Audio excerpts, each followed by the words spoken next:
ଆଜିର କବିତା ଆବୃତ୍ତି କାର୍ଯ୍ୟକ୍ରମରେ କବି ପ୍ରସନ୍ନ ପାଟଶାଣୀଙ୍କ ସୁପରିଚିତ କବିତା ଦେଖାହେଲେ କହିବି ସେ କଥା।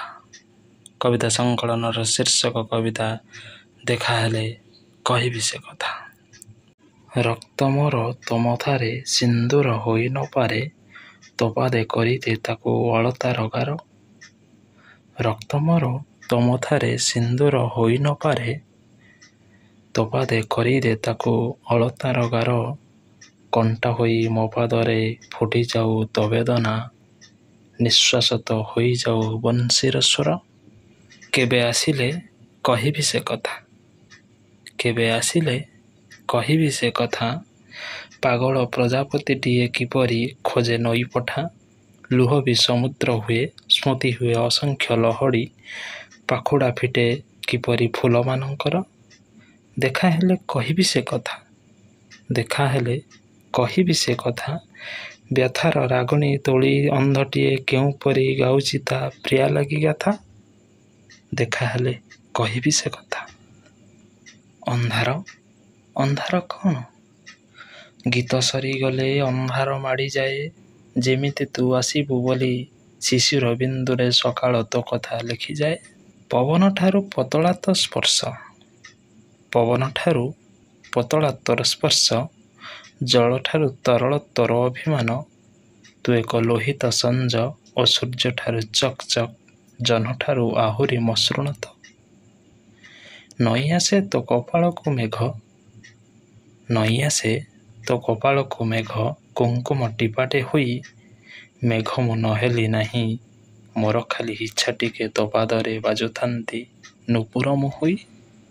ବେଳେ ବେଳେ ଦୃଶ୍ୟ ହୁଏ ଜଳିଯାଉଛି ଶବ ମୋର ମଶାଣି ଘାଟରେ। ବେଳେ ବେଳେ ଦୃଶ୍ୟ ହୁଏ ଜଳିଯାଉଛି ଶବ ମୋର ମଶାଣି ଘାଟରେ। ଚୁପଚାପ ଠିଆ ହୋଇ ଟୋପା ଟୋପା ଲୁହର ଫୁଲମାଳ ଫିଙ୍ଗୁଛୁ ତୁ ଜୁଇ ଭିତରକୁ। ଅଦ୍ଭୁତ ରଙ୍ଗର ଧୂଆଁ ଉପରକୁ ଉଠୁଛି, ବରଗଛ ଟପିଯାଇ ଶୂନଶାନ ଆକାଶ ଆଡ଼କୁ। ବୁଜି ହୋଇ ଯାଉଅଛି ଶାମୁକାର ଆଖି, ପକ୍ଷୀଟିଏ ନୀରବରେ ଚାହିଁଅଛି ତୋରି ଆଡ଼କୁ। ଯେଉଁଆଡ଼େ ଚାହିଁଦେଲେ ରଙ୍ଗର ବର୍ଣ୍ଣାଳି ଓ ତାରି ଭିତରେ ତୋ ଛବି। ଯେଉଁ ଦିଗକୁ କାନ ଡେରିଲେ ପକ୍ଷୀଙ୍କ କାକଳି ଓ ତାରି ଭିତରେ ତୋ ସ୍ୱର। ଅସ୍ପଷ୍ଟ ହୋଇ ଆସୁଛି ଆୟୁରେଖା, ଯେତେବେଳେ ପବନ ବହୁଛି କାନେ। ଆଉ ଫେରିବ ନାହିଁ ଗାଉଥାଅ ଏଇମିତି ସ୍ମୃତିର ଗଜଲ।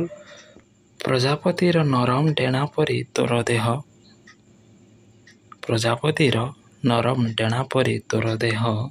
ତୁ ଅନ୍ଧାରକୁ ଛୁଇଁଦେ, ମୁଁ ତୋତେ ଛୁଇଁ ପାରିବି। ବେଦନାରେ ଝାଉଁଳା ତୋର ହୃଦୟ, ବେଦନାରେ ଝାଉଁଳା ତୋର ହୃଦୟ।